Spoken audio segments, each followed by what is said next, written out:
Hey guys, welcome back to my channel. আজকের পর্বে ছুরি শুটকির একটি সহজ রেসিপি তৈরি করে দেখাবো। আমার রেসিপিটি ভালো লাগলে চ্যানেলটিকে সাবস্ক্রাইব করে পাশে থাকা বেল আইকনটিতে ক্লিক করে রাখবেন যেন আমি নতুন কোনো রেসিপি দিলে আপনারা সাথে সাথে নোটিফিকেশন পেয়ে যান। তো চলুন দেখে নিই রেসিপিটি।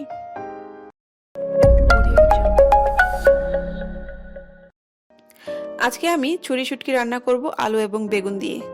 তার জন্য আমি একটা বড় সাইজের ছুরি শুটকি নিয়ে এখন এটাকে গরম পানিতে ভালোভাবে পরিষ্কার করে ছোট ছোট টুকরো করে নেব। একটা প্যান গরম করে তাতে তেল দিয়ে দিচ্ছি 1/3 কাপ।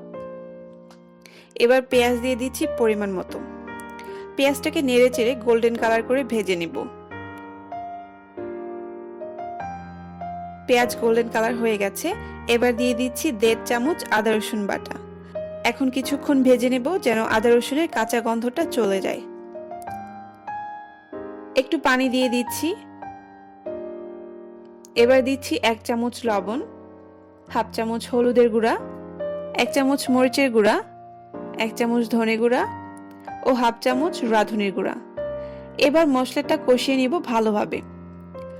একটু একটু করে পানি দিয়ে মশলাটাকে 7 থেকে 8 মিনিট কষিয়ে নিব।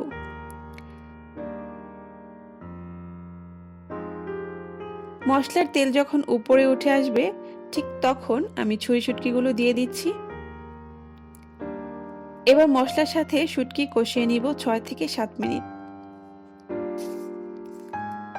আমি একটা ঢাকনা দিয়ে ঢেকে দিচ্ছি আর ফিরছি 6 থেকে 7 মিনিট পর।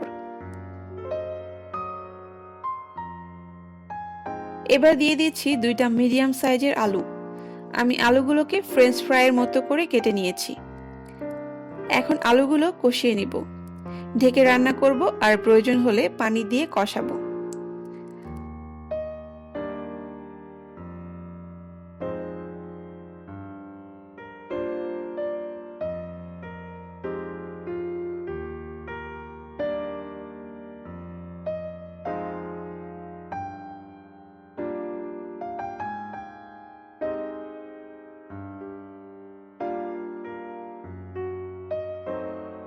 আলু যখন 80% সেদ্ধ হয়ে যাবে তখন বেগুন দিয়ে দিচ্ছি।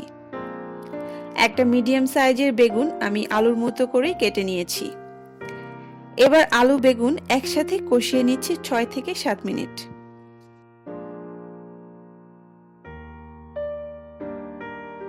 দিয়ে দিচ্ছি 4 থেকে 5টা কাঁচামরিচ আর সামান্য পানি।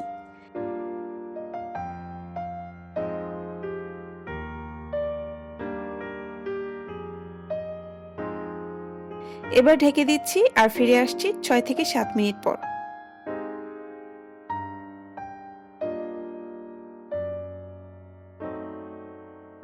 আমি এবার একটা আলু চেক করে দেখছি। হ্যাঁ, আলুগুলো সেদ্ধ হয়ে গেছে।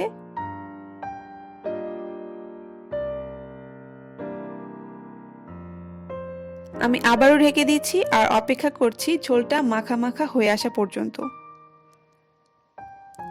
ঝোলটা মাখা মাখা হয়ে এসেছে। এই পর্যায়ে আমি দিয়ে দিচ্ছি 1/2 চামচ জিরা গুঁড়া। একটু নেড়ে চেড়ে ঢেকে রাখবো 5 মিনিটের জন্য যেন রান্নার মধ্যে জিরার গুঁড়ার ফ্লেভারটা মিশে যায়। আর আমার রেসিপিটি অবশ্যই বাসায় ট্রাই করবেন আর কেমন হলো তার এক্সপিরিয়েন্স কমেন্ট করে আমাকে জানাতে পারেন। সবাই ভালো থাকবেন, দেখা হবে নেক্সট ভিডিওতে।